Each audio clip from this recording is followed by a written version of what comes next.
chance to hear it, so let her tell it.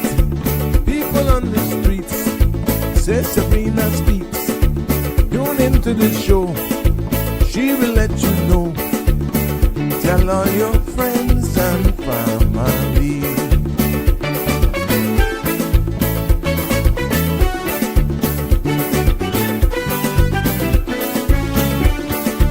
Real talk is no joke. You get the news straight up from grassroots and concerns. You hear some people gone. So tell all your friends to tune in to Good evening, Cayman. I'm Sabrina Turner, and welcome to Sabrina Speaks, your daily dose of clarity, truth, and community insights. Every weekday from 5 to 6:30 p.m., we're tackling the issues that affect you, from national headlines to grassroots concerns. Whether you're in traffic or winding down your day, this is your chance to hear it straight and speak your truth. So buckle up, Cayman. We're not holding back. This is the show. We gotta let you know. Now we got to go.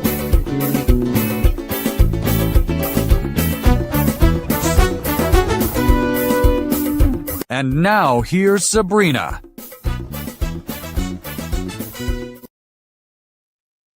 Well, good afternoon, everyone, near and far. Hello to my Sabrina Speaks family.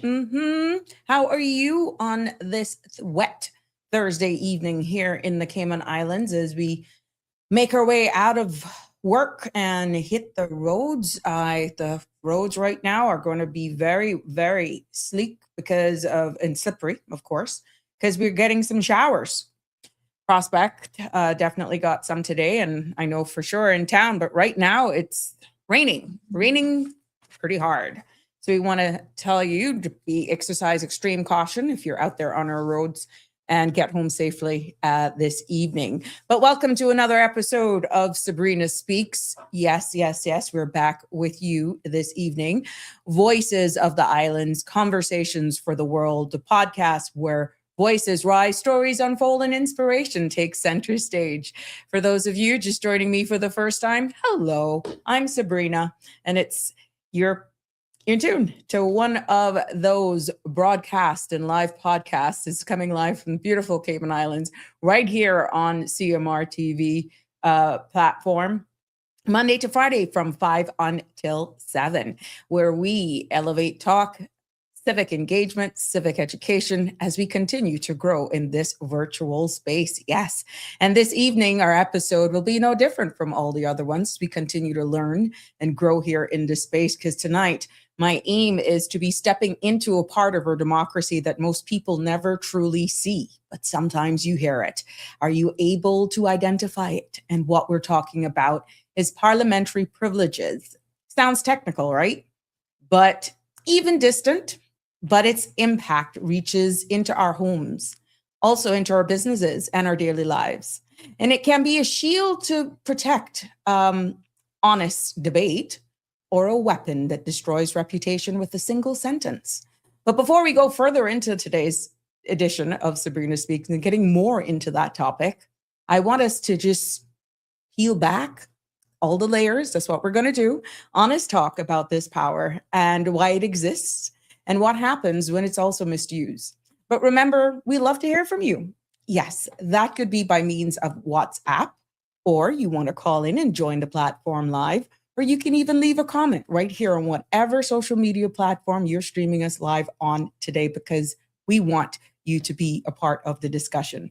Our number to call in live or also send a WhatsApp is 345-936-8255 to be a part of the discussion, whatever makes you comfortable. We love to have you being a part of this family. But the content you're about to hear, including any discussions or opinions from myself, guests, and or participants, is intended solely for general, informational, and entertainment purposes. It's not a substitute for professional, legal, medical, or financial advice. So I encourage you to consult with a qualified professional regarding any specific concerns. Bridge Media Limited and all its affiliates disclaims all liability for any decisions or actions taken in reliance on the information presented here. Yes, it's good to be back. And if you want to know if it's got more liquid sunshine in our forecast, let's go straight into our weather for tonight and into tomorrow. Compliments of the Cayman Islands National Weather Service. Here's the forecast for tonight and into tomorrow.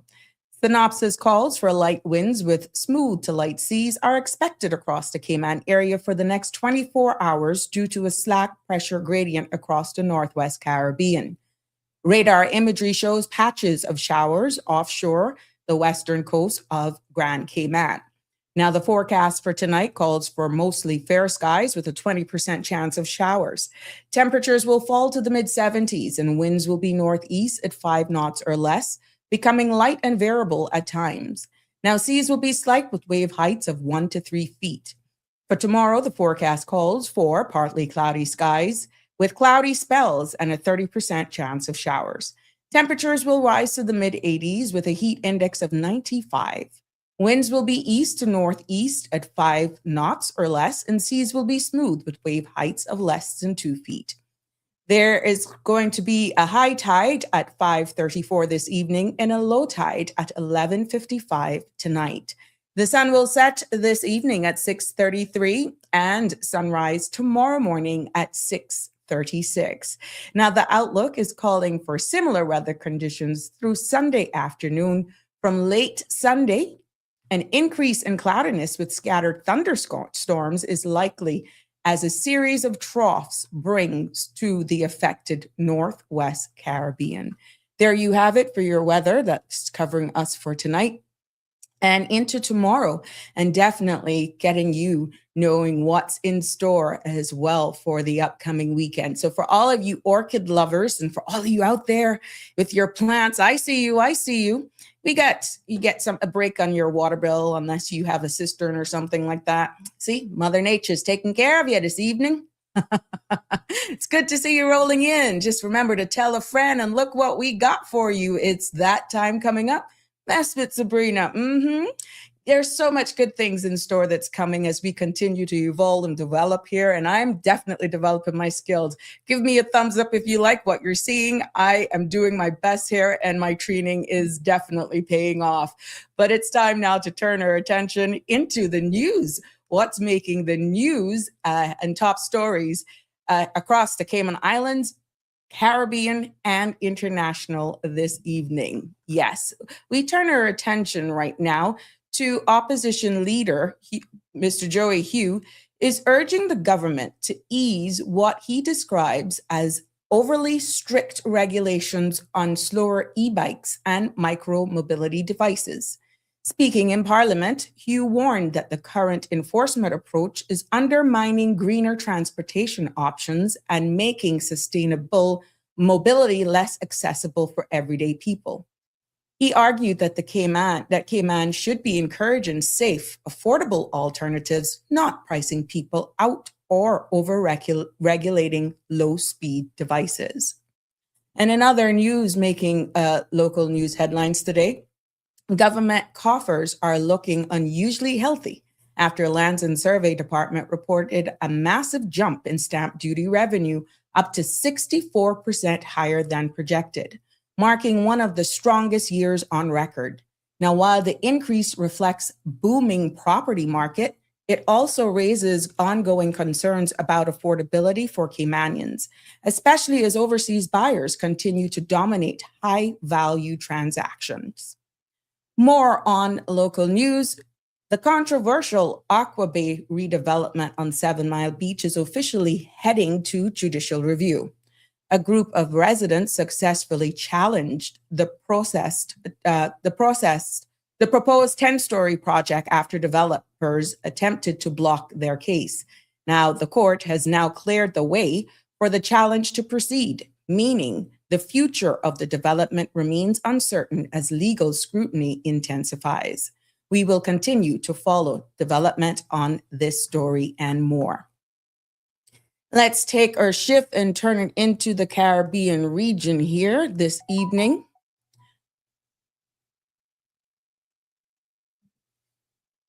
Oh, nope, we got that. Please bear with me. I am just doing my graphics here, so please bear with me. Yes, more in local news. There, we got it. We got it. Two Jamaican who have used a baby stroller as cover to steal high-value perfume from 3 different stores have avoided prison time, but they won't be staying in Cayman. The court ordered both women deported following their thefts, which were highlighted in a CMR's recent crime coverage. Now, the case has sparked review discussions about retail theft, border control, and sentencing outcomes. Yes, now it's time to go to regional news. We're going to turn our attention, just bear with me because some of these images, but I'm hoping you're liking the content we're sharing here with all the images now that are popping up. And let me tell you something, it is quite interesting, but you got to make sure you know how to juggle. Otherwise, guess what? You could get in some trouble. Thank you all for your patience. Nevertheless, you were here with me from day one, so you know where Mama's coming from. Turning it over to regional news. Yes, Jamaican conglomerate Grace Kennedy Limited has officially paid $3.15 billion to acquire the remaining of 50% of Dairy Industries Jamaica Limited from New Zealand dairy grant Forterra. The deal, first announced in late December, only revealed its price tag last week in Grace Kennedy's audited financial statements. Now, this puts the full value of the Chinese manufacturer at $6.3 billion, or roughly US $40 million. The acquisition gives Grace Kennedy 100% ownership of the company, best known for producing iconic Tasty Cheese brand. Industry analysts say the move strengthens Grace Kennedy's regional manufacturing footprint and signals a continued push into export-driven food production. Yes. And we also have news from the United States. The authorities in Michigan say a man rammed a vehicle into the Temple Israel in West Bloomfield is dead after exchanging gunfire with security. Now, according to the Oklahoma County Sheriff's Office, the suspect drove the vehicle into a synagogue around midday, triggering an active shooter alert and a massive law enforcement response. Now, the FBI director, Kash Patel, describes it as an apparent vehicle ramming and active shooter situation. Officials confirmed no staff were injured. Through a security guard was struck by the vehicle during the breach. A fire ignited inside the building after the crash, leaving the suspect badly burned. The scene is now secure, as being reported. Investigators are asking who are working to determine the motive. They constantly will also have this reported on even more. Yes, yes, yes. And we now turn our sites across the pond, where we're following the fast-moving political fallout in Westminster. Tonight, after a new report from several Brexit advocacy groups sharply challenged the government's approach to EU relations. The analysts claims that Britain suffered a major economic damage during its decades in the European Union, pointing to slower growth and long-term damage to key industries. Now, critics of Prime Minister says that the findings undermines his push to reset ties with Brussels, including upcoming talks on food standards alignments. Downing Street hasn't responded yet, but the reports are already intensifying the battle over Britain's post-Brexit future. And we'll turn our attention a little bit now into entertainment news. British actor Idris Elba is officially being knighted at age 53, becoming Sir Idris Elba. The honor granted by King Charles III recognizes his outstanding contributions to film, television, and entertainment. Now, Elba, known globally for the roles of Luther, Thor, and Suicide Squad, and Beast, has long been considered one of the most respected and versatile actors of his generation. Now, his knighthood also acknowledges his advocacy work including efforts to combat youth violence and support community development. It marks another major milestone in a career that has taken him from London's Hackney to top ranks of Hollywood. Yes, there we have it in our entertainment news. We're going to take it back right now to local because we got some exciting local news to wrap up our news segment here this evening in our community spotlight. Just give me a moment. Let me drag those images in here. Yeah. Bringing it right back to home, I am pleased to share with you this story. The Lions Club of Tropical Gardens welcomed recently District Governor Lion Judy King for her official visit. She encouraged members to treat the session as a meaningful conversation about the club's impact rather than a formal audit. The visit sparked productive discussions on projects, global causes, membership growth, fundraising, and mentoring LEOs. DG Judy praised the club's diversity and innovative team-based approach and encouraged greater engagement for senior members. Now, members described the visit as uplifting and energizing, leaving them motivated to continue serving the community with purpose. And that closes out our news segment this evening for Sabrina Speaks. Yeah, thank you so much for that. Wow. I'm getting there, guys. I'm getting there. I am definitely getting there. And thank you all for your patience. But I just thought it was, you start one thing and you just open up your ability to just go more and more into it. And I'm just so happy that I'm embracing this digital stuff and that it's being able for me now to elevate the production here, right here on Sabrina Speaks all day, to make sure that I give you the best of me at all times. But thank you for your feedback. Thank you for your patience. And it can only get better from here. I want to send birthday wishes and anniversary wishes, all well wishes to everybody who's celebrating a birthday, wedding anniversaries today, just celebrating life. Yes, from all of us here on Sabrina Speaks, definitely want to send you all our love. And just an update as well, since we're going to get into acknowledging all of you who are commenting. I did get a message over to Michelle last night on behalf of Alfred, and they're holding the faith. They're still there holding on. So let you know, I don't know if she's going to surprise us with a call. We don't know, but she's still not on island. And yes, please continue to keep her and her family into our prayers. She's definitely missed. Yes, let's see who's here. Donnie is in the house. Good evening. You're not late today because Reen got you inside. Connie Bonnie is in the house as well. I know, all of you plant lovers. Oh gosh, it rains and I go further inside. Frogs come out. So y'all stay out there with your flowers. Beautiful, beautiful, beautiful. You go out, you stay out there with your flowers. They're happy. But I get deeper in the house. Damien Henry is here. Yes. Good evening, all. It's not over when you lose. It's over when you quit. Good. Yeah, I'll remember that one, Damien. Good.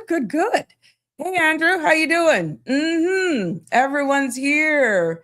Yes, you brute, you. I want to see some pictures of those. Yes.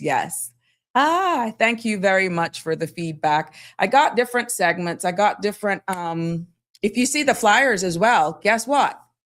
That's all me. All the promotional flyers for these, I'm doing all of those as well behind the scenes.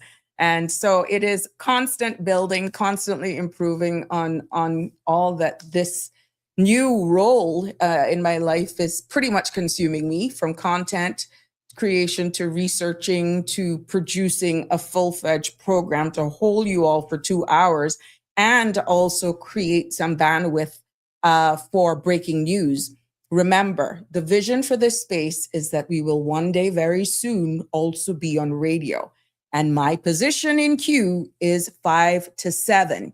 So when you see certain things evolving, it's preparing for the next chapter.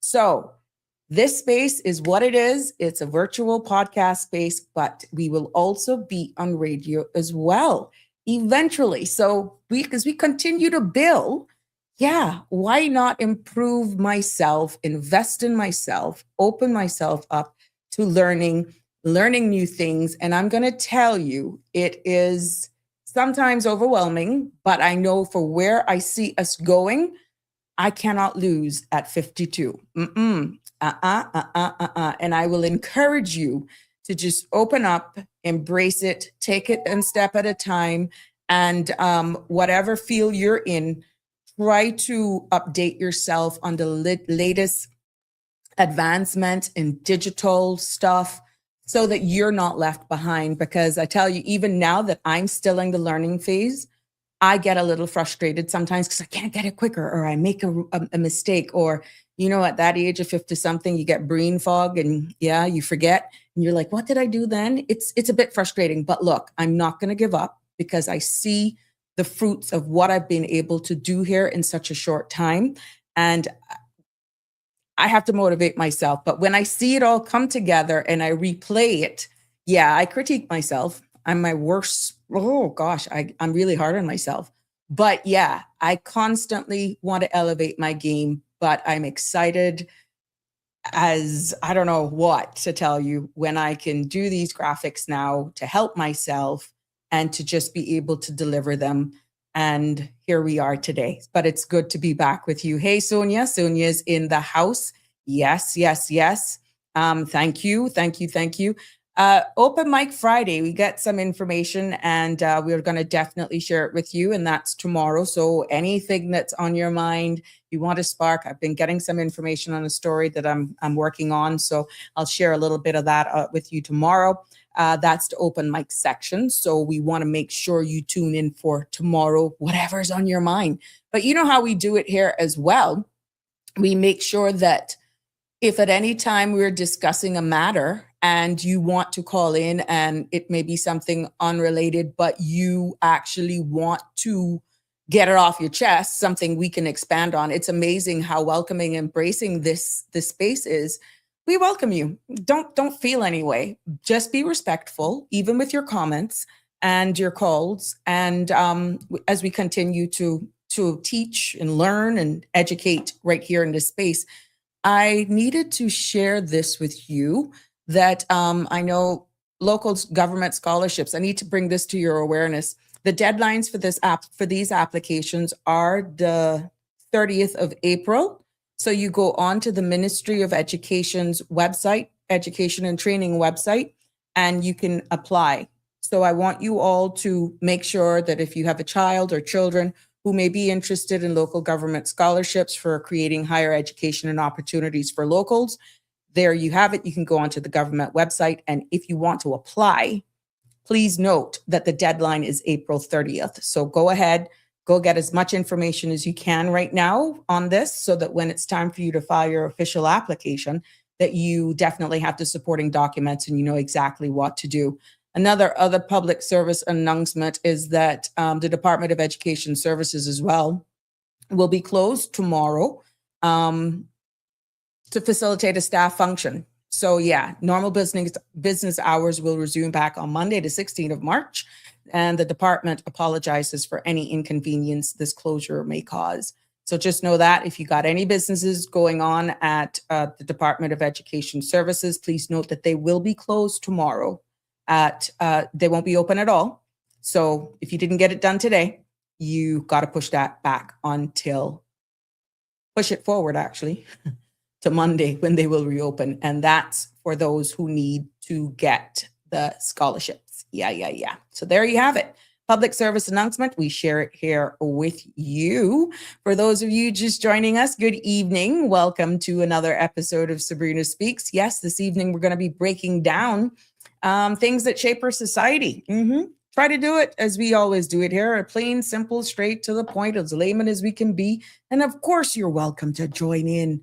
And if you missed the flyer, you didn't see the intro, it's talking about parliamentary privileges. Yes, to some, it sounds fancy, but it's also powerful. Yes, it is, but it's also misunderstood. It's also misused and sometimes even abused. So I'm hoping this evening in this episode that you will join me, stick with me, comment as well, give us your opinions as we unpack what parliament privileges really and actually mean, what the Cayman Islands Constitution as well and standing orders say about it, why it exists in the first place, and how members of parliament can misuse it. And really, how reckless use of the privilege can damage one's reputation, pretty much destabilizes society, and even spark civil unrest. If that is misuse. Now, please, ladies and gentlemen, this is not about personalities. It's just about principle, power, and public accountability. So yes, it's good to have you all join me here today. And hey, Michelle, how you doing? Good afternoon. Welcome, welcome, welcome to you. Oh, you go saying, okay, there you go. So I got to share that with you. Iva Hart, how you doing? No, it's good old Milo time. That weather is good for it for sure. You something else. Hope you're doing well. Always good to see you, and even more happy to know that you make me know you're there. Where's Jimbo this evening? Allergies are killing him. And Marshall is late to class too. Got to check on my students. I know y'all. Hey, Carol, how you doing? Good to have you in the house. Yep, and Petula as well.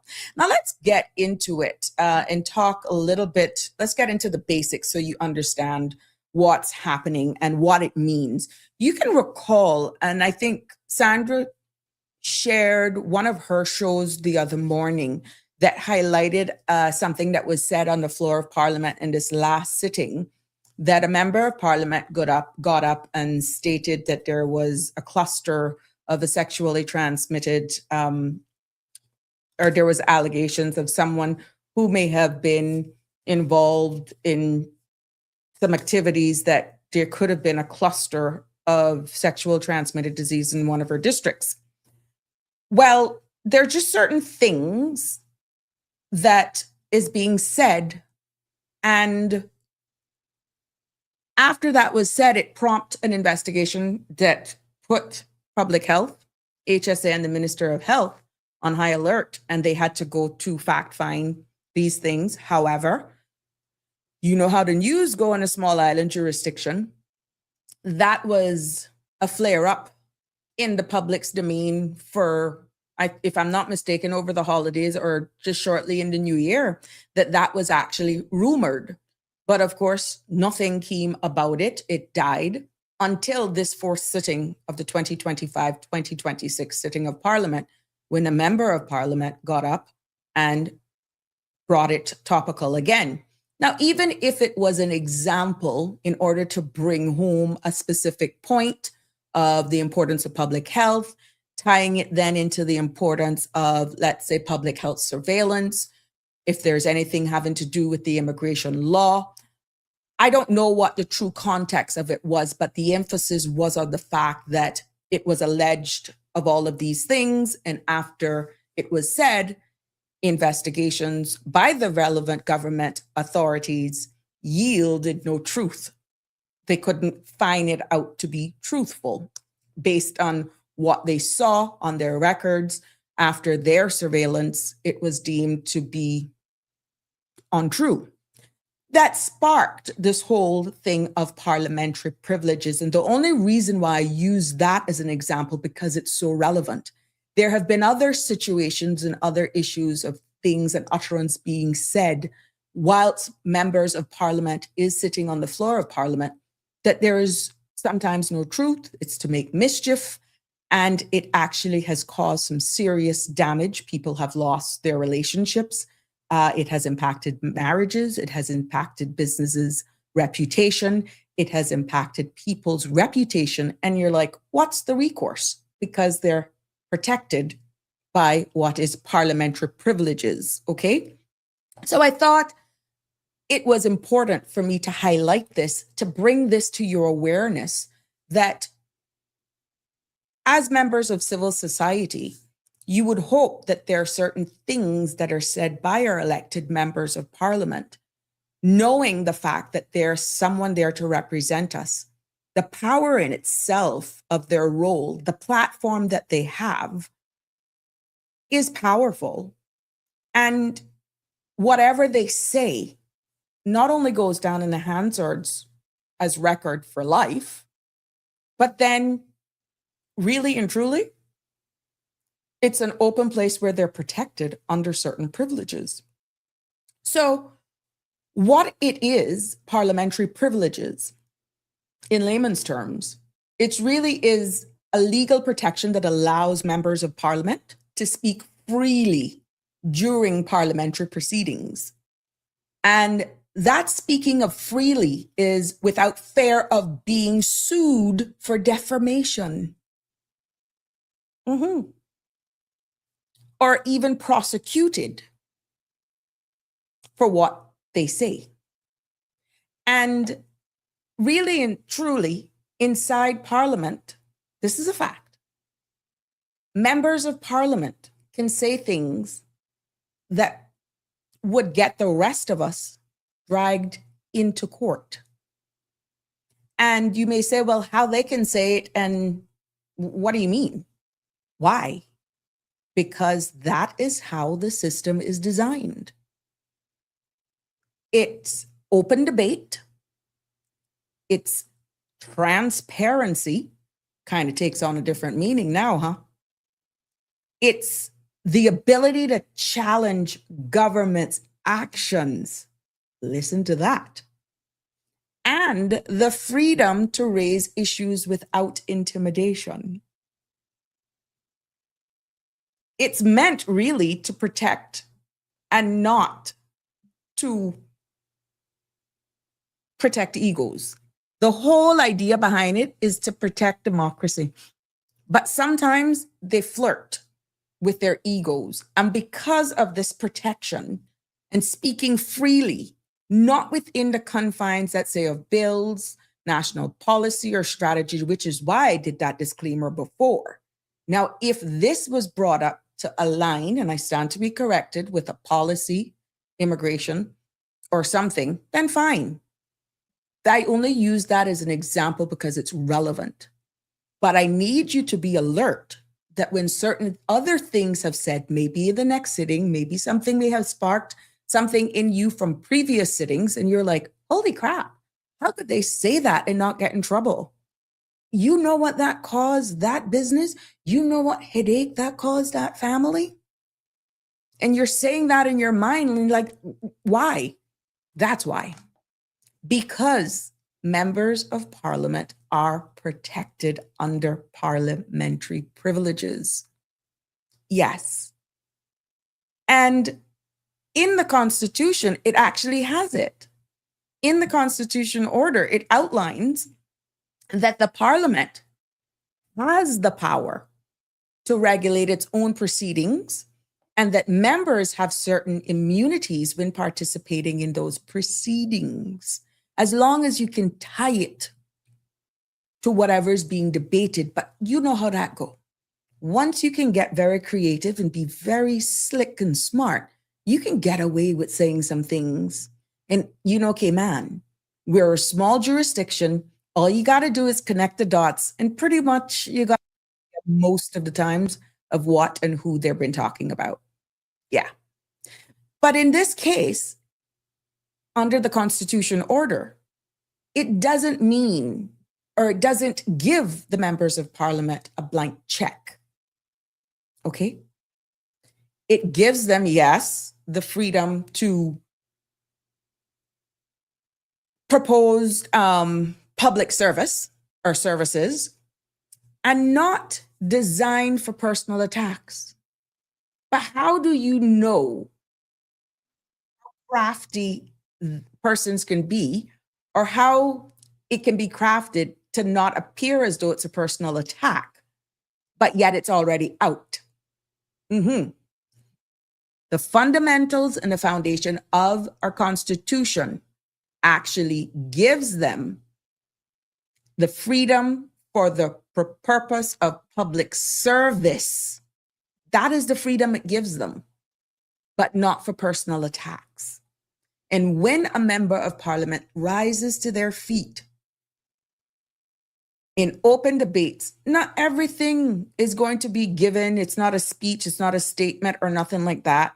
if you're going to make a statement, it has to go through the Speaker of the House, and then they review it. And in that review process, they have to make sure that there are no personal attacks or things that could be said that is really outside standing orders. But the Constitution in itself, sometimes when you get all in your emotions and all that sort of stuff, you don't know what's going to be said. And it's up to the Speaker of the House then, who's the referee, to really, really pull them up or said that needs, please retract that in accordance to standing order, whatever that is. Yeah, they have the right to do that. But there is nothing in there sometimes that they say that personally, if you take offense of it, you could sue them. Because they're protected under parliamentary privileges. I say that because that's another characteristic that you look for in a person who's representing you. Remember now, they're all elected. Horse down through the gate. But if you put yourself in the position of having that noble cause to serve the people, how reckless would you be knowing you're protected by this? It speaks a lot about the persons, and it also is a reflection of sometimes the constituency that they represent. It could actually boil down to that. Remember, when members of parliament go to parliament, they're a representative of the people.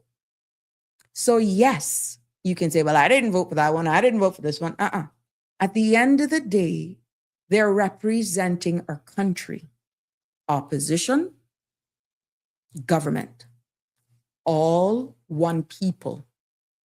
And these are some of the powers that they get. These are some of the privileges that are actually covering them. How they use those privileges represents you, represent us, but more so the underbelly is themselves. Because you have entrusted them to conduct themselves at a certain standard. You wouldn't expect them to do anything out of grudge, to try and blaspheme anyone or try to harm anyone with the power of the tongue, and worse, be a word salad of lies that could have serious impact on lives, society, the country as a whole, and reputational damage sometimes that is irreversible. Because once that seed is planted because of things that has been said, it's hard to rebound from it, especially in small island jurisdictions. And what standing orders actually says going into that, that's pretty much the Constitution. The standing orders actually says, which is the rule book, it says how debates must be conducted, and we've covered this already, but for emphasis on parliamentary privileges. And I told you all, there are going to be times some things are going to be repetitive, but now that we can hook it to a specific topic, it's all making sense. I told you all, eventually this will all make sense. I just need Honor to put up with me, because at the end of the day, it will all make sense. So standing orders, which is the parliamentary's rule book, and the referee is who? The Speaker of the House. The standing orders really outlines how debates must be conducted. It also outlines what language is allowed. Like, you can't go in there and use them 5-pound words, as we would call it, or, obscene language, profanity, that sort of stuff, even though you come close. Oh God, you come close. Literally, you can see smoke sometimes coming from your ears, but there's what language is allowed is covered in the standing orders. What counts as unparliamentary conduct is also outlined, and sometimes you can define what that is. There's just certain decorum and stuff that you're supposed to actually carry yourself, and how members must behave towards each other and the public is all covered in standing orders. The standing orders actually make it clear that the privilege is not, and I will stress on that, privilege is not permission to lie, slander, or weaponize the chamber. But as we know, some people treat that privilege like a shield to hide behind, and they'll just give a little nudge. Okay? So it's clear in there. I have heard from more senior, seasoned persons past as well that there's no steeple on the parliament. That's no lie. There is no steeple. But does it mean you should lie? Does it mean that you should script a story in your debate that could actually ruin someone's reputation, shut their business down, cast a shadow of a doubt that could probably block somebody from making a living or getting a decent job for the rest of their lives because of the power of coming out of the mouths of someone holding high office in your country? Yeah. There should be some line in the sand where conduct is concerned. And these are all the things, the characteristics that you need to look out for, because certain conversations that are being had, certain lines that are being used on the floor of Parliament would actually fall outside all of these rules. But many a times they get away with it because, one, you don't identify it. And then you say, well, we're not the referees. We would expect better. Sometimes it's such a thin line between them breaking the law, being called out by the speaker, which we have seen in his most diplomatic way. He have actually kind of hinted at some of the members of Parliament that, correct, don't do that. Or like when you're debating on a motion, you're not supposed to speak directly to the minister or to that member of Parliament. When you speak directly to the speaker. And sometimes you may hear them shouting across the aisle or doing this. No, that's not right. That's not parliamentary. But it happens. Remember, we're a small society, and it's hard to detach human from standing order and decorum, because at the end of the day, we all shop at the same grocery stores. We go sometimes to the same churches. Our kids actually are friends when we in our adult capacity may not see eye to eye on certain things. We all live in this space, and at some point in time, we all going to rub shoulders together. So it is quite easy to become and forget the basics. But that's why the referee is there, to call order, that says, speak to me. Because it's very easy, especially if the debate is very emotive and you're hearing, let's say, the government saying something or standing up firm, justifying their reasons for why something should become law. And then let's say opposition is against it and they come after. You can't go personal. You can't go personal. And that is all a part of decorum.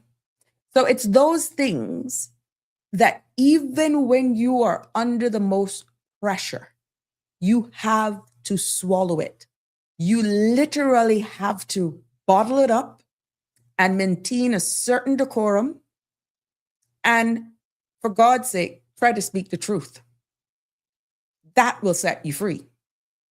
It will set you free. Now, I'll also go into a little bit of how they can abuse it. Yes, how they can abuse it. But Miss Dorothy, hi, it's good to have you here. Mr. George, oh, good to have you. Thank you for watching. It's always good to impart our knowledge. But of course, you're welcome to weigh in on this topic as well. And feel free to call. The phone lines are open. 345-936, this is bothering me, 936-8255 is the number. Hey, Darlene, how you doing? Maybe they can't help themselves. It's a disease, no cure. For what, lying? Well, you know what to do. You know what to do. Just continuing on. We'll talk about the elephant now in the room, just for context. Because while Parliament privileges, right, is meant to, the foundation of it, to protect our democracy, we admit it can be misused. And I kind of went through that a little bit with you just now. But attack private citizens, that's a misuse. Similar political opponents or smear political opponents, you can't do that. You can't do that. And in this case, the misuse, guess what falls under that as well? Leak of unverified allegations. You heard what I said. Leak of unverified allegations. And also, it's not a place to settle personal scores. And the Parliament is not a place to even create sensational headlines because you want to be relevant. You know, when the media picks up on something, they call you, they want to hear more on it. Yeah. And then you get in the spotlight. Yeah. Parliamentary privileges is meant to protect democracy. But those are some of the misuses. Exactly. You cannot use it or misuse under those areas. And when a member of Parliament abuses privileges, they can honestly do some serious damage because the public often assumes that if something is said in Parliament, guess what? It must be true. And this is why the individuals that have that platform, have that space, have that power for what they say, their demeanor, their posture, even what they say is powerful. But that's not how privileges works. And when you see many of these abuses actually happening in our Commonwealth countries as a British Overseas Territory citizen, we can go back and reflect on the naming of private citizens who, you know, at the end of the day, have no platform to defend themselves outside of taking them to court. And guess what? If it is done in Parliament, you're wasting money to a degree. And it's reckless. Some may actually go on various platforms, understanding how powerful these spaces are, and they can really wreak havoc to the point that it's already across the world for anybody to subscribe. Then what? And then the allegations without any evidence, once you tweak that story, which is why we're all getting mixed up now with this fake news, this and fake news, that it is really serious understanding the parliamentary privilege and what its protection is. So we don't want people to really misunderstand that it's a free pass, yes, but I need you to also be able to identify when it's being abused. And there's always something behind it, but I need you all to get up to the point where you can actually identify some of these things. And you have the right to question why. I know it is normally our culture that you're like, time longer than rope. That is what they've been doing, or, you know, we'll just deal with it some other how. Yeah. But sometimes you need to confront them to let them know we see what you're doing. I respect you. I respect your role. Stop it. Stop it. I expect better from you. I think many a times they would appreciate that much more, because at the end of the day, they know how valuable that number 1X is on a ballot. And there's just certain things, yes, that you have to be very passionate about defending, but we're talking about malicious, unverified information being shared. Unverified information being shared. And then they get away with murder. Bloody murder is what you call it. Yeah. So that is a big requirement and a huge responsibility where accountability, again, the word accountability is coming up. Accountability is imperative. And maturity as well. Because at the end of the day, you're there to do the work of the people based on the bills, regulations, motions, to improve, hopefully, the lives of those who have elected them to serve. But when there's a possibility that you have to question nearly everything coming out of some of their mouths, that then brings a bigger cause for concern. I will repeat, I only used the analogy of the cluster of sexual transmitted disease outbreak as an example because it was so relevant and the resources that it took in order to put it in the public's domain to officially dispel or to declare what was the findings. That is another hint that better PR could have been done when it actually blew up into the public space. Because I'm quite sure here in the Cayman Islands, at some point, a lot of people would have heard that issue, that story. It would have been in public health's best interest if they hadn't done it then to have done it. Maybe it would not have ended up on the floor of Parliament. Exactly. Now, the minister had to take time out of her schedule when she could have been doing other things, to actually go and make her ministry now research this and go to public health and Kim and Brack. Yes, it also gives an opportunity as well for a certain public testing to actually have undergo as well. But what I'm saying is, let's get ahead of some of these narratives so things like this don't necessarily make it on the floor of Parliament. And I am hoping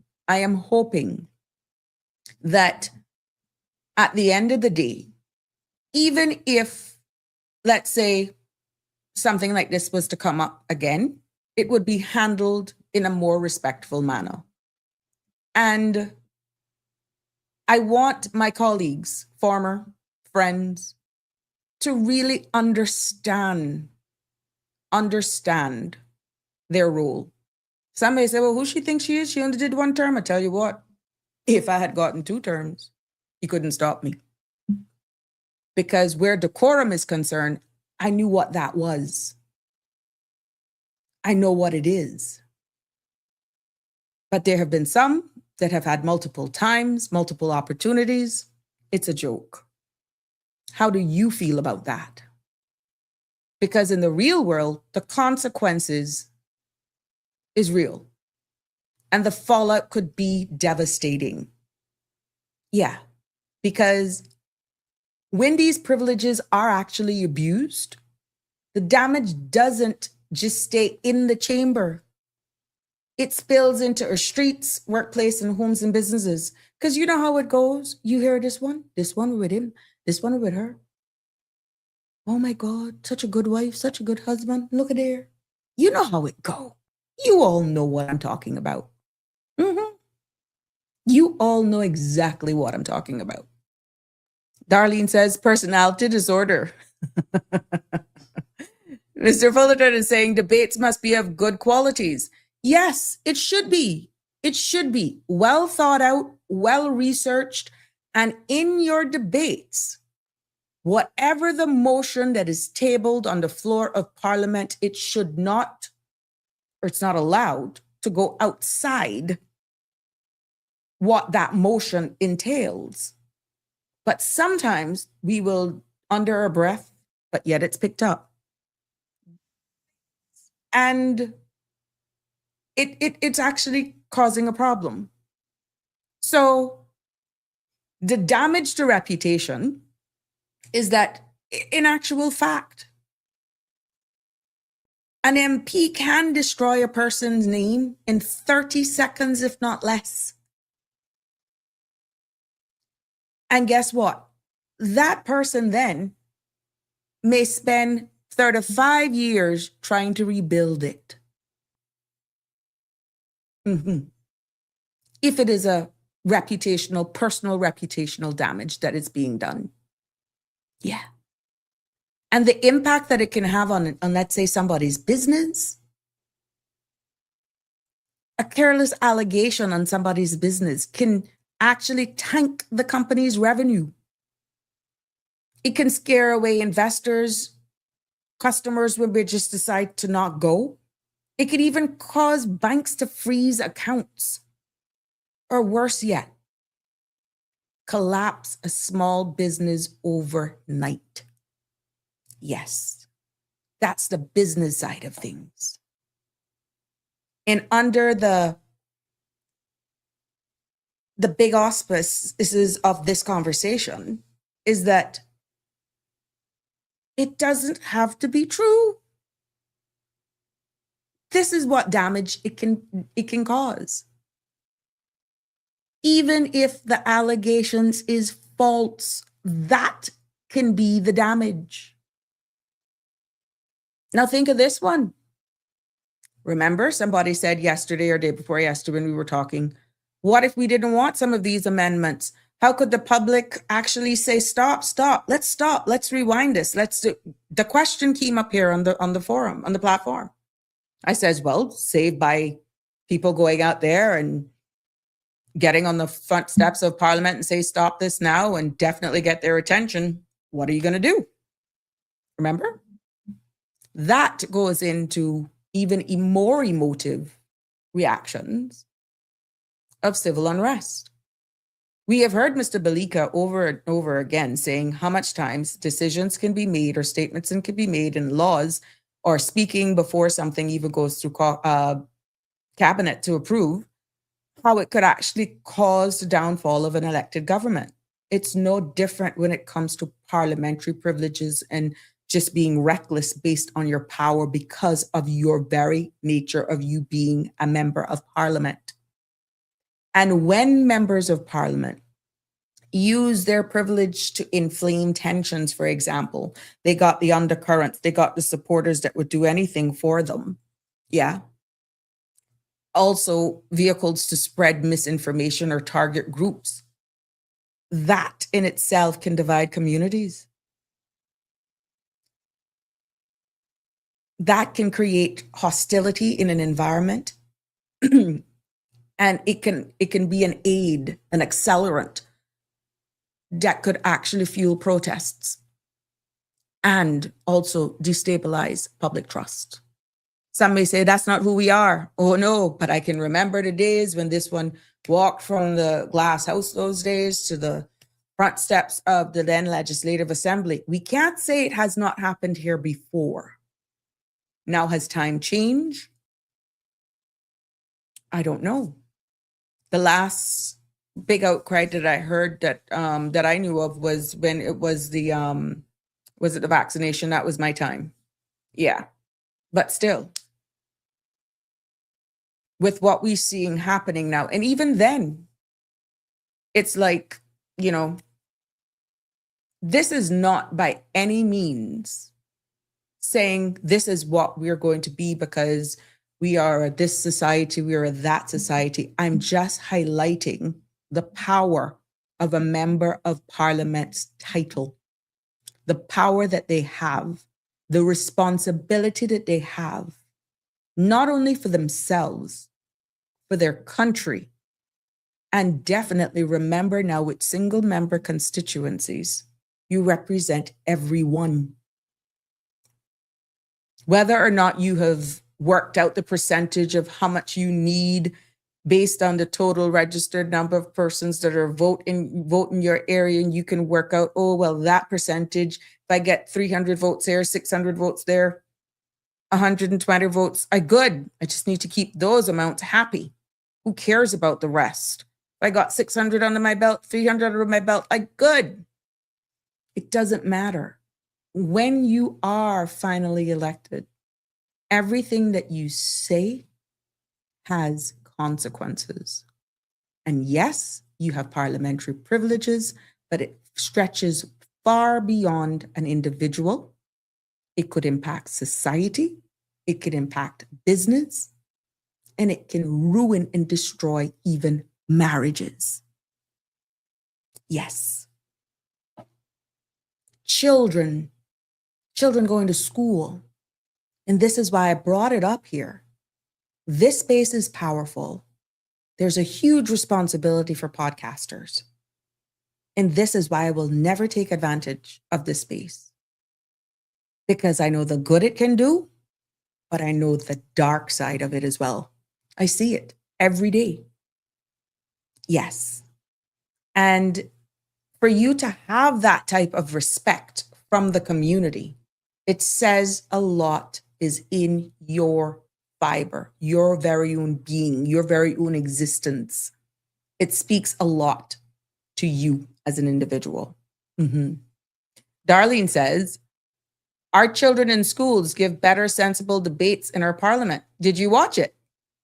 Yeah, I've always admired them. I volunteered my time the last time I was there, and it was good interacting with those kids. And it's amazing how they actually handle themselves, how they actually commit their time, and what they produce at the end of the day. And congratulations to all of them who are part or sign up to be a part of Youth Parliament.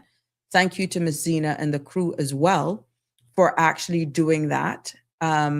It's every Saturday. And kudos to the parents as well who actually make the sacrifice on Saturdays to take their kids, help with research as well, because these are real debates that they actually get tools.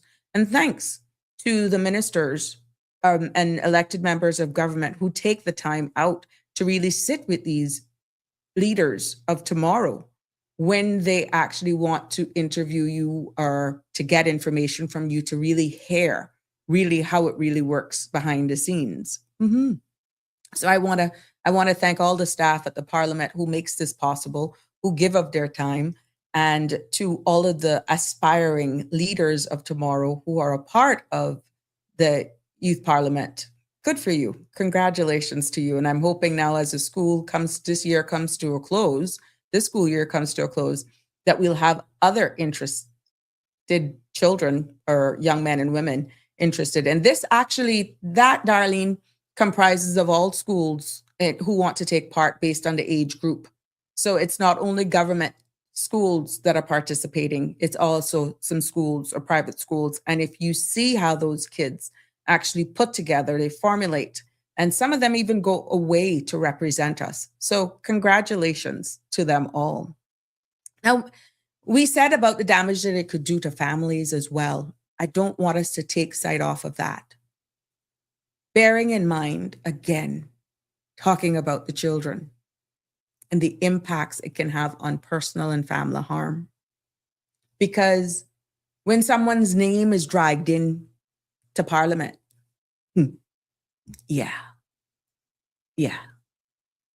it takes on a different identity altogether. Because then that name, that story is written in the history books of Parliament forever. What will happen? Those children could end up suffering. Their spouses as well. And also mental health suffers. Yeah. And even their safety can be threatened because of this. Words spoken under privilege can echo for generations, and I think I need to repeat that. Words spoken under privilege can echo for generations. Yes. And you don't want that to be the case because you decided to be reckless. You decided to dilute the meaning of accountability. You decide to put ego over just humility. I need us to be aware of this, but more so for you members of civil society, to be aware of these things so that when certain things are being played out on the floor, you don't think that there is not legislation enshrined that could rein this in, because there is. There's the standing orders, there's the Constitution, and there's the responsibility and the remit of the Speaker of the House. But most importantly, it's the responsibility of every elected member of Parliament to hold themselves accountable and conduct themselves in a certain manner. Yes. When they're there and when they're sworn in, they're sworn to serve the people, not thyself. And this is a very important time for me to share this with you, because you may not have known that certain things are actually covered in the Constitution and the standing orders. But what a lot of you didn't realize is how far-reaching those parliamentary privileges can be, and why, because of your unawareness, is why they get away with certain things. You see, once they leave the confines of that parliament building, tell them open their mouth. Yeah. That only extends within the confines of that parliament. And spoken outside those gates, outside those doors, they can be held liable. Yeah, I just wanted you to know that. Mr. Fullerton says, it's good that they are allowed to participate and gather for officials to have shown them how it is done. Such knowledge to not argue without practical participation. I see some great parliamentarians in the future. Yes, yes, yes. I must say, great lineup of students for years. Venice says, my life motto is do unto others as you would have them do unto you. Thank you, Venice, for saying that. But you see, at the end of the day, my love, they can do it because they are protected under parliamentary privileges. But what they don't understand, if they do not get re-elected, guess what? It's the same people that you're tearing down directly or indirectly. Once that ballot is counted and those numbers are coming, you revert back to a regular member of society. You're going to be out there looking for a job. And you think this society is forgiving. Think again. Think again. So I agree with what you say, but some have a very short memory, one, or two, they always see themselves being reelected so I can do as I want. They can reelect me anyhow. Who cares? Yeah. But I thought it was important for me to bring this to your attention so that when certain behaviors actually happen, you, one, can identify it. I have repeated this over here to Mr. Balika when he brings out certain things. Sir, you ask the questions, but what if we can't identify them? How are we going to correct them? How are we going to know that something is wrong? How are we going to know that someone is acting outside what really is the definition of how one should conduct themselves? If we don't know it, if we can't identify it, how are we going to know it? And that's why I brought it up. So this do unto others as you would have them do unto you. Some don't have a moral compass once they're elected. Some don't really care because they see themselves for years as being elected. And you can see what's happening right now. They make all these promises. This is what I'm going to do. And At the end of the day, it's like a different person after one's elected. But this decorum, this parliamentary privileges, speaks a lot about what you individually should be looking for in the character, behavior, conduct, characteristics of the person that is serving you or is asking you for your support. And we have a right to demand responsibility use. We have the right because privilege in itself is power. And power without responsibility, hey, that's danger. You heard what I said?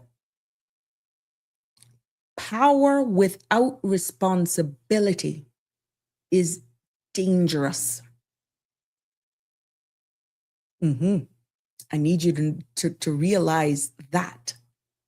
And members of parliament should find themselves or hold themselves to know that they must use this privilege for public good.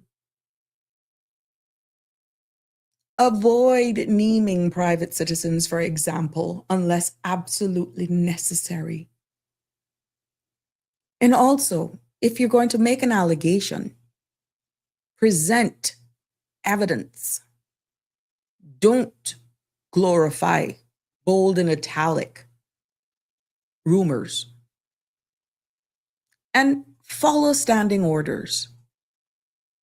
And another thing, please remember that their words carry some serious weight. And this is why this anchor is so important. Power without responsibility is dangerous. And most importantly, the public must also understand that the privilege that they have in their hands as people of civil society, everyday citizens, you have privilege too, because you have the responsibility and the privilege to hold MPs accountable.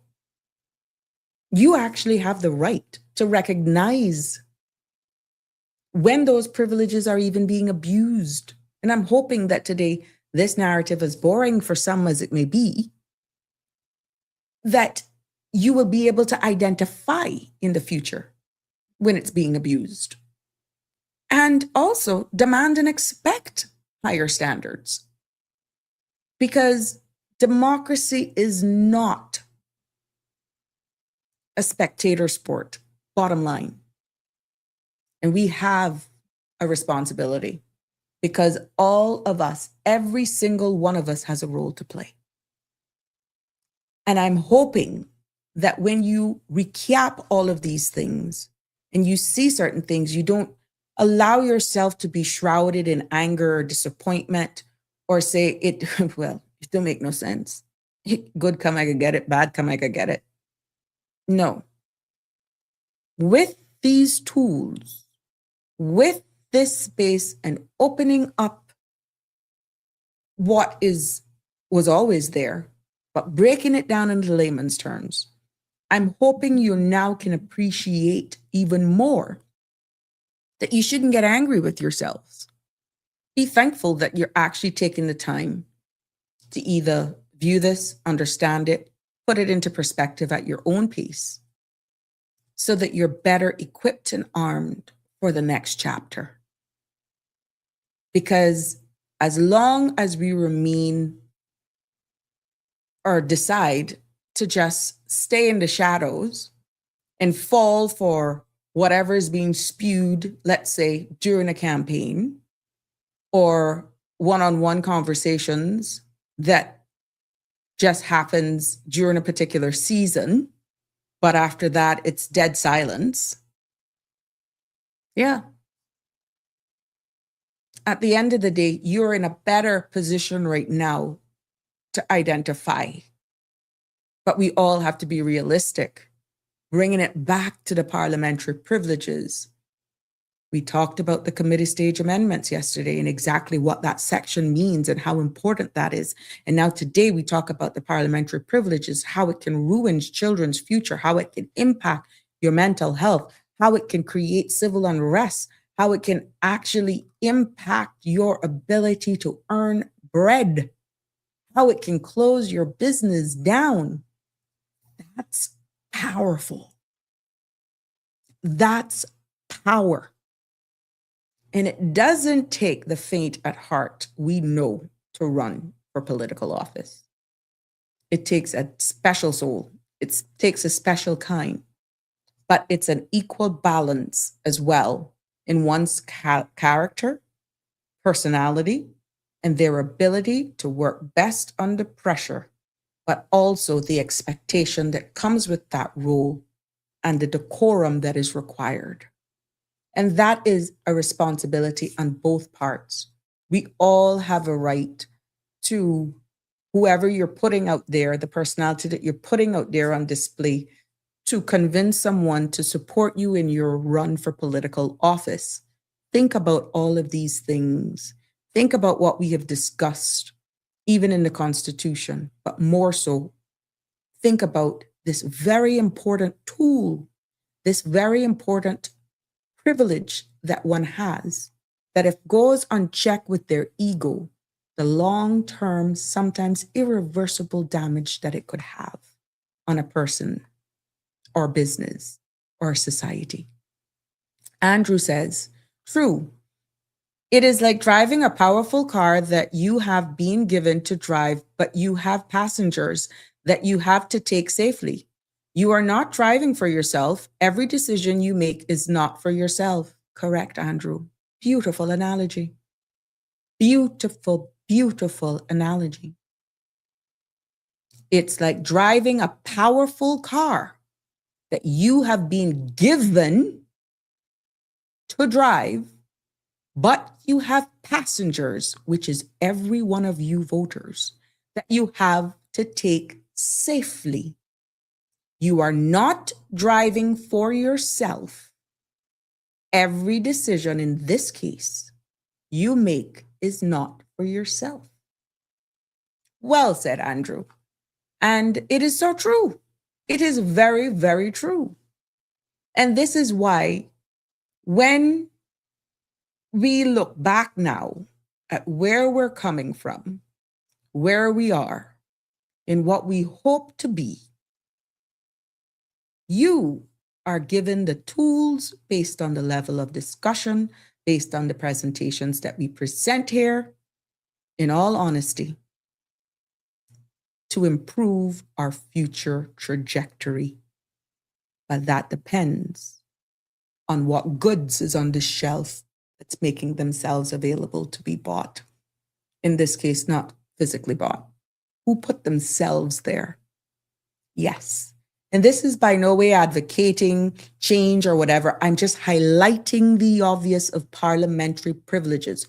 So with all due respect, no small-mindedness here about we're on this campaign to do anything. No, please don't miss the forest for the trees. I told you all that there are going to be times, there are going to be emotive conversations that are ensued.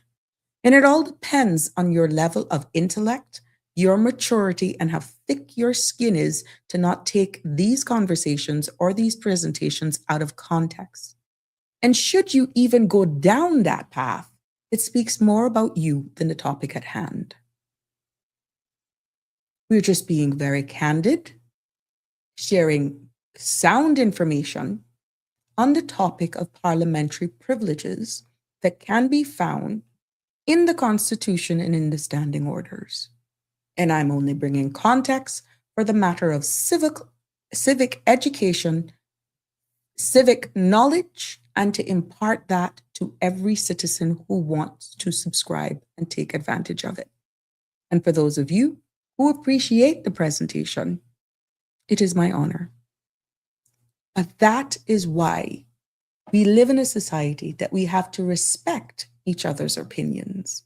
But the trajectory that the family of Sabrina Speaks is on, we will not stop educating one another We will not stop letting you know what is there. Sometimes we all needed a nudge because it was always there. But who would take in the time to really just break it all down and deliver it? Yeah. And I thank you all for your feedback as well with the suggestions and topics and ideas and all that sort of stuff as we continue to build here. Appreciate it. And we will get to them. We will get to them. But since Parliament has now concluded and we have some dates, thank God, looking forward to what months. In between that time, I'm quite sure if there are any other amendments or bills or that sort of stuff that is coming up, we will also bring them here. So I don't want one to feel that it would always be everything is Parliament sound like she's coming after the government. No. If you look at what we're talking about procedures, how government runs, and all of this sort of stuff. And thank you for all of you persons in the civil service who actually speak to me and thank me for educating, because a lot of you were not really aware of all of the processes. And thank you.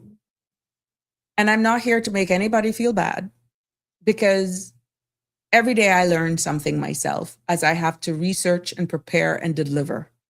Remember, eventually we're going to be drive time. So there's a lot more elements to this 2-hour podcast that we will share with you. And this is why it's important that I maintain the space where I include you. And this is why your feedback is so important. Yes, your participation, your feedback is very important. But I had to bring this as I kind of close this part of Parliament down, because Parliament has now ended. And then we'll get on to some more hard-hitting, well, not hard-hitting topics, but other topics, not necessarily political in nature, but still, of course, steered by you. And, but because that was so relevant and it made headlines, I felt it was very important for me to cover that part. Just look at that element in itself so that when the next time it comes, you would understand and appreciate when it go into committee stage amendments, when it goes into the parliamentary privileges and how they actually behave when they conduct themselves and given their inputs and debating items on the floor of Parliament, that you are now able to understand it and maybe who to tell, because you're so into, I wonder if I'm going to catch that one into a breach. I wonder if that, who to tell? Maybe, let's hope. Alfred, how you doing? Late to class this evening? Good evening. Late to class today. What are we talking about today? We're talking about parliamentary privileges and the power of that and the damage it could have to reputations, the impact it can have on business, the possibility of even causing civil unrest. And when things are being said, or statements are being made on the floor of Parliament, how far-reaching it can be and sometimes irreversible. So yeah, you're late. You'd have to scroll back. But it's good to have you here. And for the record, I did pass your message on to Michelma. I told her about your invite as well. So we will see. But it's good to have you here. So yes, that is where we are with that. And I am hoping that as time goes by, remember yesterday I told you all that there were some amendments, a lot of amendments made to a couple of the motions and bills that were put forward. I'm seeing now where in the coming days now, there will be, I guess, snippets, PR on these changes. And for those who didn't have any amendments at committee stage, we will see those results come out in the public's domain much quicker than those who had multiple amendments. But I'm hopeful that at some point in time, the information will be out there. And what is most important is actually the commencement of a lot of these, which is what a lot of you are waiting on. Big talk that is still in the public's domain is the commencement for the immigration. But bigger talk is, when is the public going to be able to see the immigration regulations, which is the operational arm that makes the law, gives the actual substantive law the ability to move forward. And public is still asking for that. Now, if it's out there, I mean, I have been doing multiple projects for the past 2 weeks. So if I have missed something, I'm going to go and research it to see if it's something I'm missing. But if it's not out there, fine, we're still waiting on it. And once it becomes available, I will definitely share it with you as well. So I want you to all understand that this is a huge responsibility on our members of parliament. And just like members of society, there's a certain decorum that is expected of you as well as persons who are registered to vote. And the responsibility on that part of it is really the biggest of all, because some do it jokingly. I ain't voting unless they can do this for me, unless they can do that for me. That's where we erode the entire process. And this is why certain things that used to happen back in the day continue to happen, but it's not yielding better results. So we can say that our parliamentarians have a certain decorum based on standing orders, based on constitution, but under the law, there's a bigger responsibility, personal responsibility that should be on each person who have that privilege, who have that right once they subscribe to have the right to vote. Your expectations shouldn't be based on a price tag for how much money you can get during that time or what you can get out of a person that is actually running, because that is why we continue to spiral into a direction that is not really what we want, what we subscribe to.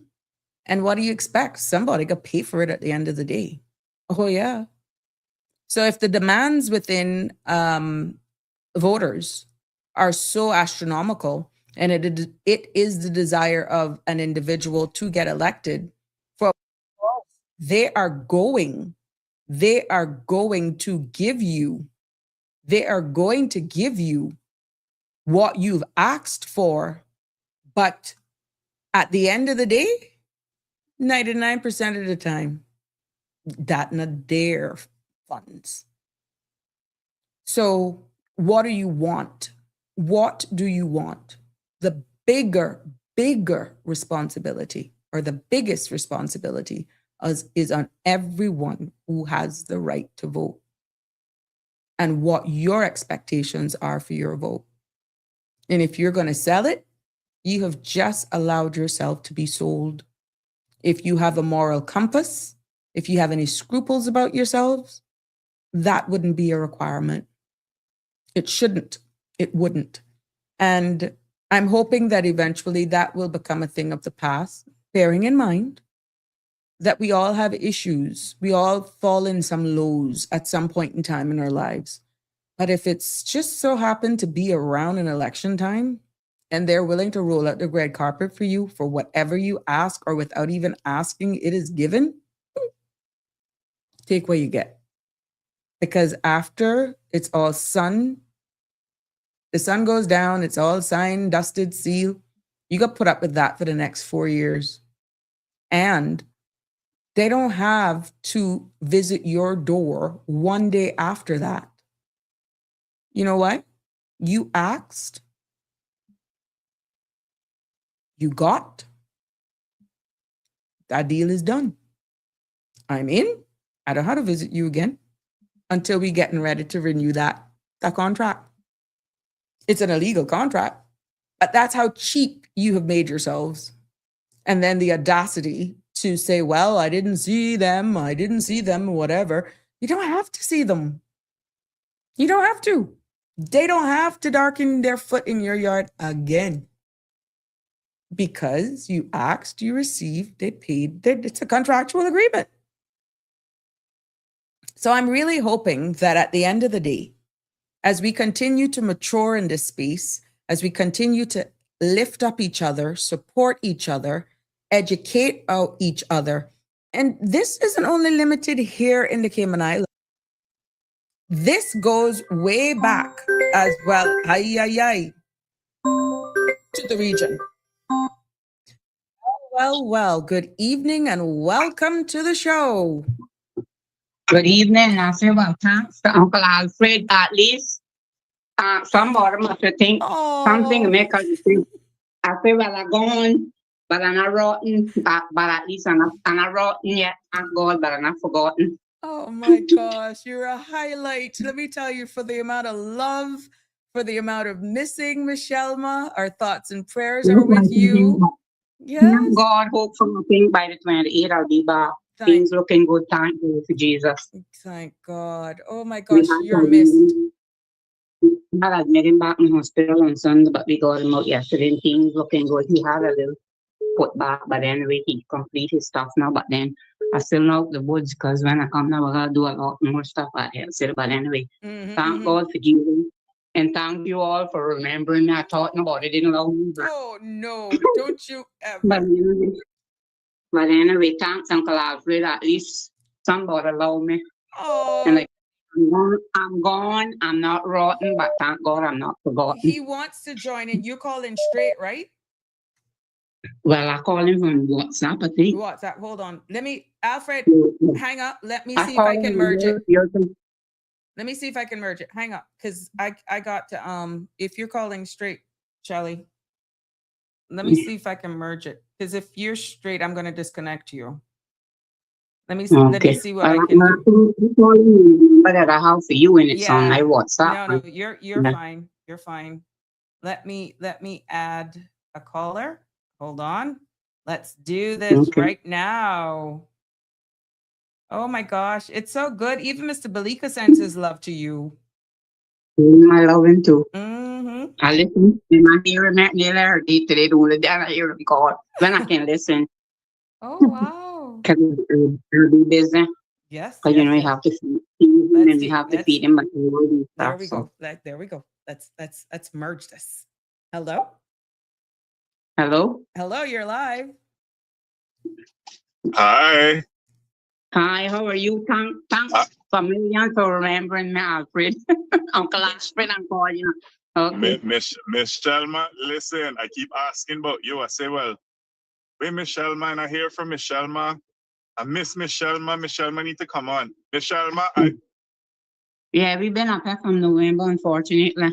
Didn't expect to stay this long, but things, some stuff. Yeah, we've been here from November 21st because I'd come to my nephew's funeral, but some stuff occurred while we were here. So, with my husband, yeah, they had get some tests back and then they had to admit him to Moffat Hospital. So, we've been dealing with that from until now. But things looking good. Thank God. God is good. He can move mountains. I pray here at night and like I say, well, whatever, it's in God's hands. So whatever he does, okay. Can't do nothing about that. But anyway, I think we getting there. Well, we got Connie saying, "Hi, Miss Shelma. We miss you, Mama. Nice hearing from you." yeah, it's really nice to hear from Miss Shelma. Give our bottom a love. Yeah, thanks very much. They're I hearing appreciate it. you. They're hearing you. About this box if they can see me. Oh, yes, yes, yes. And even Robert Ebanks is saying, "One love, Miss Shelma." Thank you. One love here too. Or two love something. Okay. Go no no. Alfred still not finished. He won't talk to you. Go ahead. Okay. Well, I know Miss Shelma got to go and she got her things doing. But Miss Shelma, I just want publicly say, whenever you're ready, come on, Love and Lies. Yeah. Let me know, because we want hear you on it. We want you on Love and Lies. All right. Okay. All right. Okay. All right. Take care. Love you, Miss Shelma. Okay. Love you guys too. Okay. Right, Bye bye. sure. Okay. Bye. Okay. Bye bye. Well, Alfred, you got what you were looking for. Oh my gosh, that's so cool. See, that is the power of this space. So good to hear from Michelle. See, yes, yes, yes. Oh, I am so happy for her. We're looking forward for her coming back home. And like I told you, one thing with us here, Jim, and I see Jim, like I called him to find out what's going on, even though he may not comment, but I'm going to call him. That's how it is in this space. I literally reach out to people because if I don't see them, Aliano too, I wonder if he gone home. It's like something that's automatic. I'm so accustomed to certain people, but yeah, our thoughts and prayers are with you always, Miss Shelma. Thank you so much for calling in. Yes, yes, yes. Even Miss Carol. Carol Don Smith says, happy to hear my friend, sending you lots of love, Michelma. Connie says, take care. Oh my gosh. There we go. That was a pleasant surprise. I got the goosebumps too. I'll give you an update on Jimbo a little later if he doesn't do it himself at the end of the show. Yes. But we got to check Jimbo. He's really having a hard time with his allergies. So we're going to check on Jimbo. Andrew says here, would it be right to say that anyone elected and gave a mandate to the people under their manifesto is bounded by contractual agreement to the electorate that they serve? You gave an oath and promise. You are married under contract. Anything not followed is a breach of contract. Well, hold on here right now, Andrew. You see how you said that? That is the power of single member constituency, because at the end of the day, it's a double role. Yes, in a way. Remember, you have 19 constituencies. You're not only campaigning on a local level, a constituency level, but if you are a part of a group, a government, a party, it's almost like two different campaigns that you're doing. You campaign with the party, and you're campaigning with the needs of your electoral area as well. If you are a minister upon being elected, you're almost doing three roles, because you have the national mandate, you still got to keep it local and relevant, and you still got to be able to connect to those people who have made it possible for you to be elected. So yes, it is like a contract. Even though they may have campaigned as a party with one unified manifesto, it still have to look at the immediate needs within that specific constituency that gives them a dual responsibility, and in some cases, three separate responsibilities. And my dear Andrew, the only one who can hold them accountable for that is for each person in that electoral constituency. Because if it is a case where someone is running with a party, are you then going to be in the position to judge their representation with how they performed within the party's mandate? Or are you going to judge them on what they did for their constituency? Think about that. If you were an independent and you still had to join either an alliance or be a part of the ruling party, whatever, you must have campaigned on certain things in that constituency, which is why when they're asking you for your vote, it shouldn't just be based on their constituencies. It should be based in the event that they get a role in the cabinet that allows them to serve at a national level as a cabinet minister. They may have to go away and represent on national issues, let's say national security, let's say tourism, finance, health, that sort of stuff. Can they hold it down should they be placed? Because you all may hear it's a numbers game. Yes, it is. That is so true. But the decision really lies. Are you going to go for someone who's a part of a party that they're going to be judged on the party's manifesto? Or are you going to look at it from an individual, how that person represented the constituency? Because at the end of the day, I think because single member constituencies is still fairly new, you're not realizing their mandate to the people on the local level. But then they may be a part of a party and they can't get certain things done because they have to prioritize. And then you're judging them for what they couldn't do on the ground when in fact they couldn't do it because they're a part of a constructed party, or maybe not. And this is why real connection with your representative is paramount. And I'm hoping that I can bring perspective to exactly your question, Andrew. How would you judge them if they campaigned as an independent, but ended up with a particular government that is a party, how would you do that? How would you do that? Would you then still give them the grading on what they did from a local level, or a combination of both? Or it doesn't matter to you?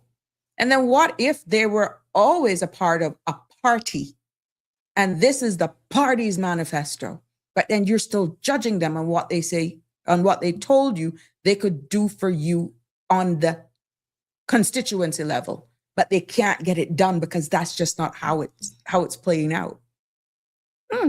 Very interesting, but we can definitely bring that back up.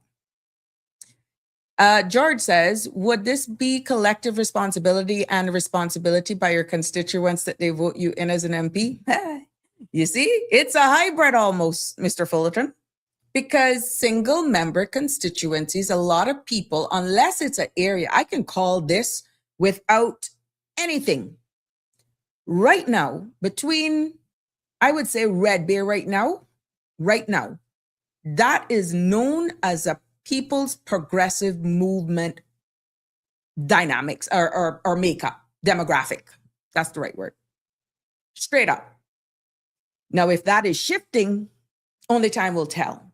But the two, I would say straight up, it is what it is. It's really hard to put it because Prospect was new, but still,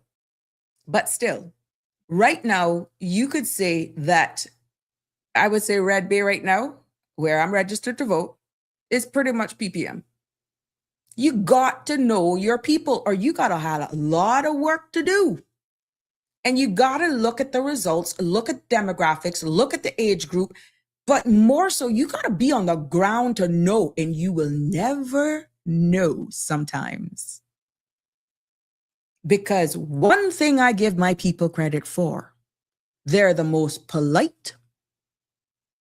And even if they support you, sometimes they won't open their door when you're there knocking at 5 o'clock. Because guess what? They come home from work. They're tired. They don't want to hear no talking in their head.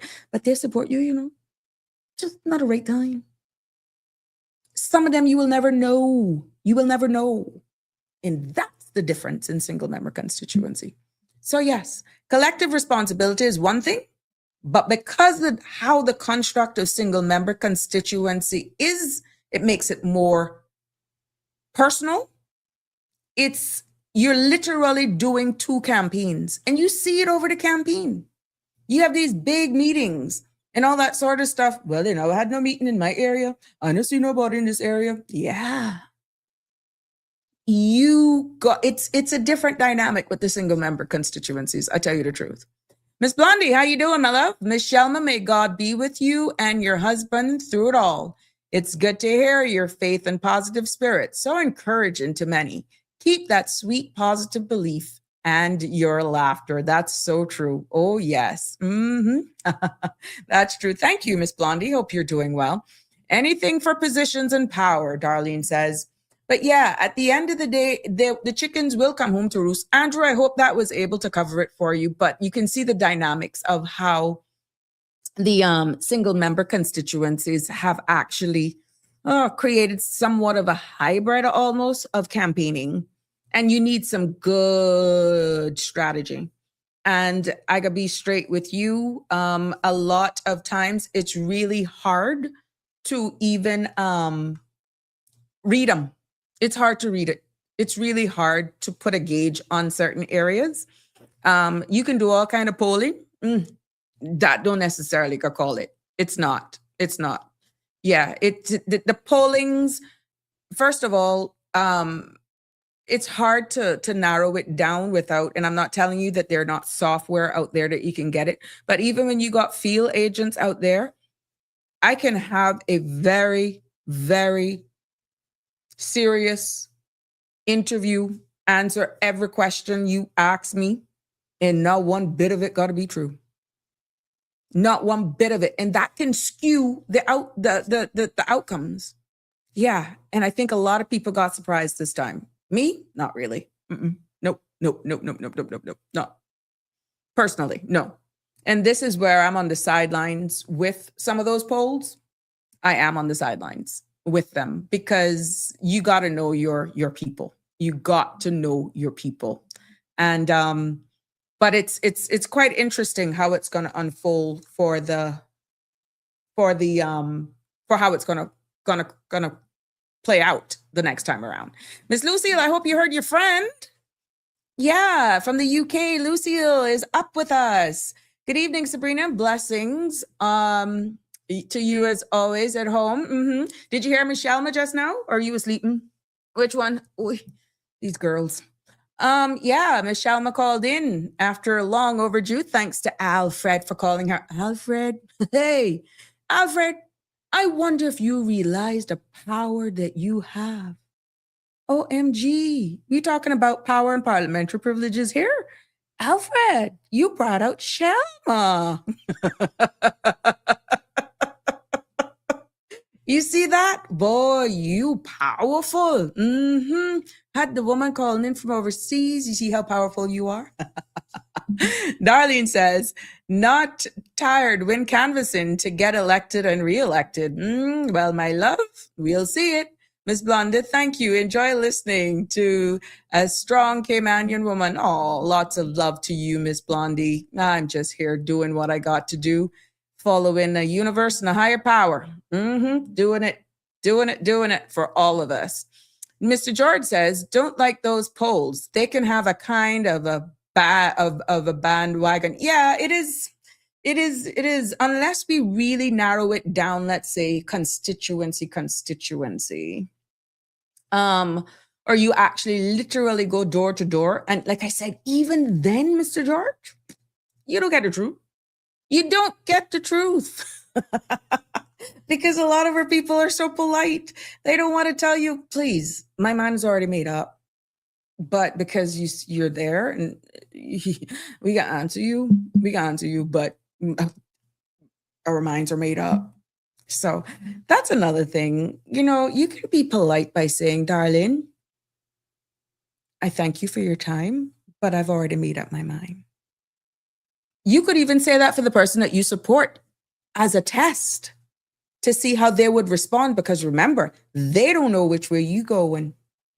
And you may have already gotten their support, but how they respond to you, they respond like they're not for you. That could show your real side.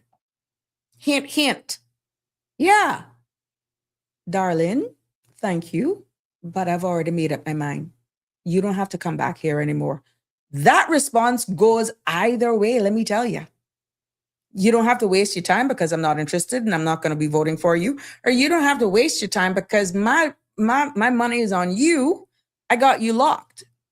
But it's respectful, yet still protecting your democratic right. No one needs to know. Yeah. And then some are like, look, I'm going to tell you, Sabrina, we're for you. You don't have to worry. Yeah. And you can feel that at the end of the day.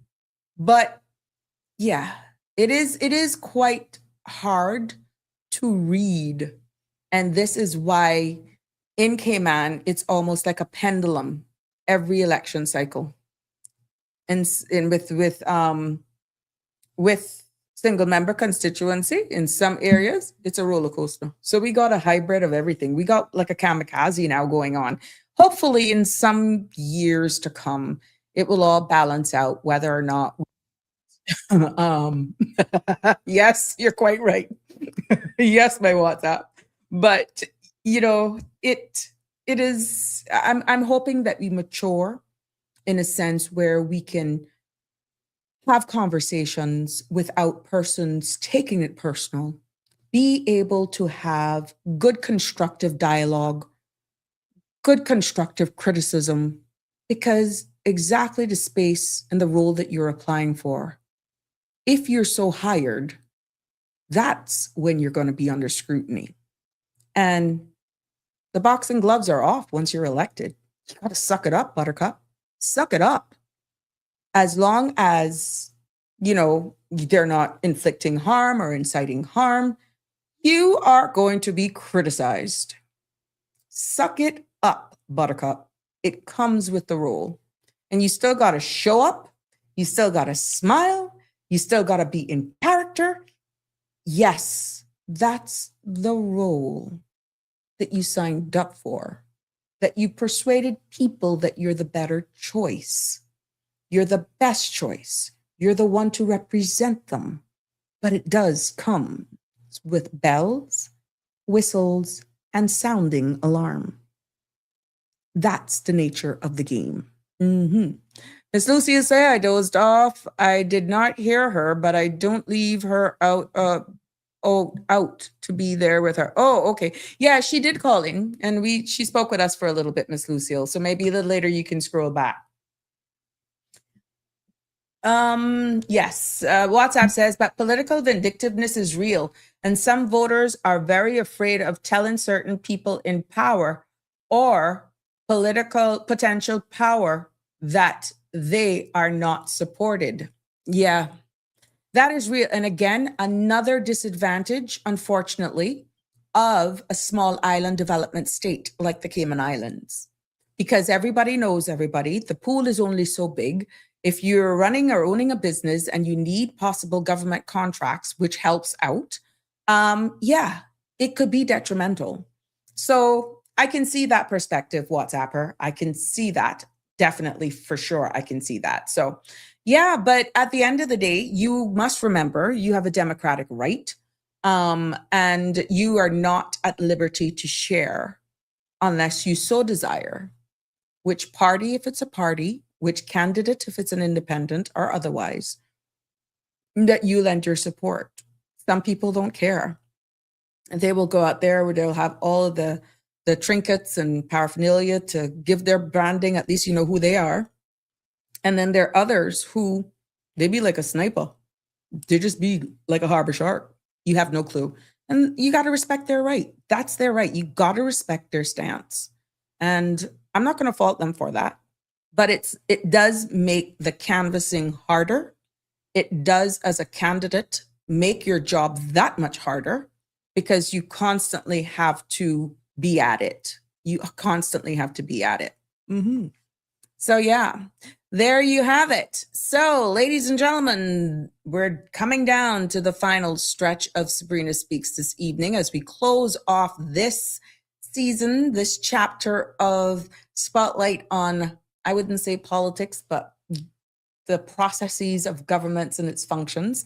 And there are going to be times, I'm quite sure, as we continue to evolve and waiting for the next call up to Parliament, that there are going to be bills and circulations. We'll bring them up here as well, get down into the nitty gritty of things. And should there be something else that you need us to recap, or there's a topic that you want us to discuss, that linking it more on civic responsibility, civil society, their responsibility, what is the no's, what's the do's, what's the don'ts, by all means. Or it doesn't have to be limited there. Look, the good thing about this space is that it's wide open and we can discuss it as long as it's respectful, as you know, we don't get breaches of respect of our audience.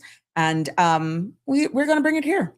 So I want to take this opportunity to thank you all for joining me for this edition of Sabrina Speak. And tonight, you know, we did actually manage to peel back that curtain of parliamentary privileges. And I hope that you were able to appreciate and understand the information shared, and that you were able to take away again from this episode key information that maybe you would not have known before or otherwise until now, in a manner that is able for all to digest and understand.